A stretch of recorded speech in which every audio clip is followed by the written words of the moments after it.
Assalamualaikum warahmatullahi wabarakatuh. Good morning everybody. Today we learn about degrees of comparison. Do you know it? Oke, dalam kehidupan sehari-hari kalian pasti sering dihadapkan dengan sebuah pilihan, ya kan? Nah, untuk menentukan pilihan tersebut, tentunya kalian harus membandingkan pilihan-pilihan tersebut. Mana yang biasa saja, mana yang lebih baik, dan mana yang paling baik. Nah, di dalam bahasa Inggris, hal tersebut dikenal sebagai degrees of comparison.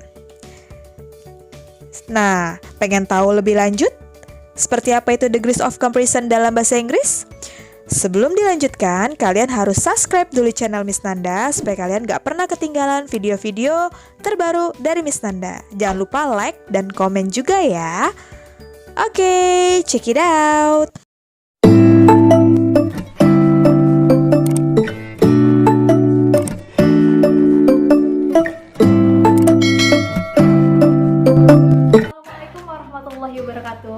Welcome back to my videos. Kita belajar bahasa Inggris lagi bareng Miss Nanda.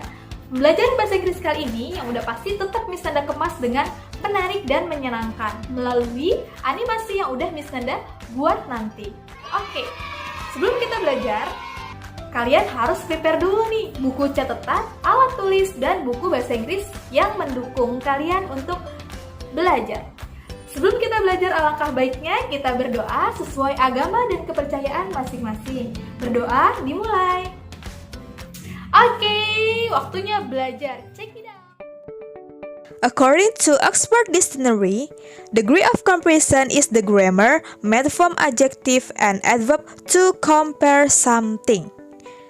Dengan kata lain, degree of comparison itu adalah sebuah bentuk kata sifat ataupun kata keterangan untuk menyatakan sebuah perbandingan. Nah, degree of comparison sendiri itu terbagi menjadi 3. Yang pertama itu ada positive degree, yang kedua itu ada comparative degree, dan yang terakhir itu ada superlative degree. Ketiganya sama-sama memiliki fungsi sebagai sesuatu yang digunakan untuk membandingkan. Oke, akan bisa jelasin satu persatu ya. Yuk, disimak. For the first is positive degree. Positive degree adalah kata sifat yang digunakan untuk menyatakan bahwa suatu benda atau orang dalam keadaan yang sama dengan yang lainnya. Susunan kalimat ini dibentuk dengan menempatkan kata sifat di antara dua as. For example, my sister is as beautiful as me. Adikku sama cantiknya dengan aku. Oke, jangan ketawa ya. Lihat contoh yang barusan Miss Nanda sebutkan. Oke, contoh selanjutnya adalah this internet is as slow as yours. Internet ini sama lambatnya seperti milikmu. Oke, dari kedua contoh yang tadi sudah Miss Nanda sebutkan, kalian bisa lihat apa sih ciri-ciri dari positive degree itu? Nah, bisa kalian lihat ya, di kata sifat beautiful dan slow itu ada tambahan as di awal dan as di akhir dari kedua kata sifat tersebut. Nah, jadi bisa kita simpulkan bahwa rumus positive degree itu adalah to be plus as plus adjective plus as. Oke, you got it? The second is comparative degree. Comparative degree digunakan untuk menyatakan bahwa keadaan suatu benda atau orang lebih dari yang lainnya. Untuk membentuk kalimat comparative degree itu memiliki beberapa aturan. Di antaranya yaitu yang pertama, tambahkan akhiran er pada kata sifat yang pendek. Umumnya terdiri dari 1 atau 2 suku kata dan digabungkan dengan kata dan. Nah, yang kedua, untuk kata sifat adjektif yang lebih panjang atau lebih dari 2 suku kata umumnya didahului dengan kata more sebelum kata sifat tersebut, kemudian diikuti dengan kata than. For example, RM is taller than Jimin. RM lebih tinggi daripada Jimin. And the next is math is more difficult than English. Matematika lebih susah daripada bahasa Inggris. And the last is superlative degree. Superlative degree digunakan untuk menyatakan bahwa suatu benda atau orang adalah yang paling bagus atau paling baik atau yang paling dibandingkan yang lainnya. Untuk superlatif ini sama ketentuannya seperti dengan komparatif tadi.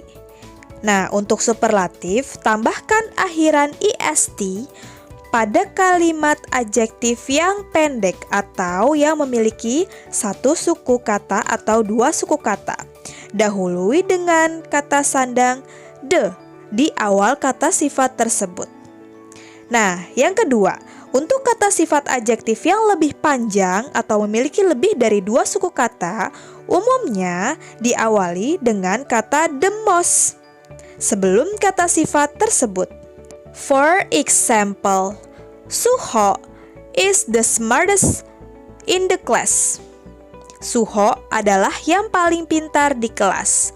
And the next is BTS is the most popular boy band in the world right now. BTS adalah boyband paling terkenal di dunia saat ini. Duh Miss, aku tuh masih bingung. Maksudnya satu suku kata, dua suku kata, atau tiga suku kata bahkan lebih. Itu tuh apa sih Miss? Untuk kata sifat ataupun adverbnya, bisa tolong dijelaskan? Untuk kata sifat ataupun adverb atau kata keterangan yang memiliki satu atau dua suku kata biasanya itu lebih pendek atau kita ngucapinnya tuh sekali ucap aja tanpa ada jeda atau penekanan. For example, contohnya large, wide, safe, fine, hard, slow, tall, and etc. Sedangkan untuk yang lebih dari dua suku kata itu ada penekanan atau jedanya ketika kita mau mengucapkan kata tersebut. For example, beautiful itu 3 ya. Handsome, difficult, interesting, boring, and etc. Bisa lihat sekarang perbedaannya? Oh iya, sebelum Miss Nanda akhiri, Miss Nanda mau kasih tahu nih.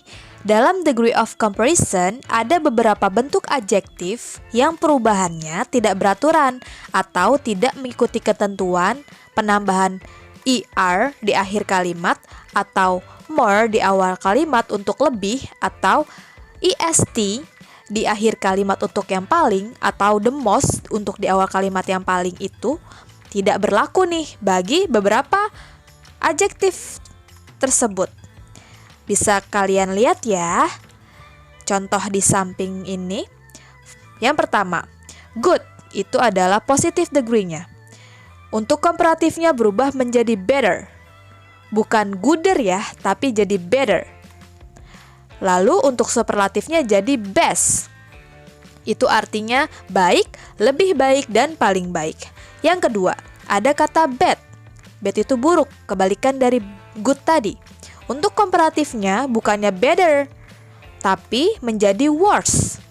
Nah, untuk yang paling buruk itu menjadi the worst. Oke? Dan yang lainnya bisa kalian baca sendiri ya. Oke, sekian penjelasan dari Miss Nanda. Semoga bermanfaat. Jangan lupa like, comment, dan share ya. Thanks for watching. Don't forget to like, comment, and subscribe. See you in the next video.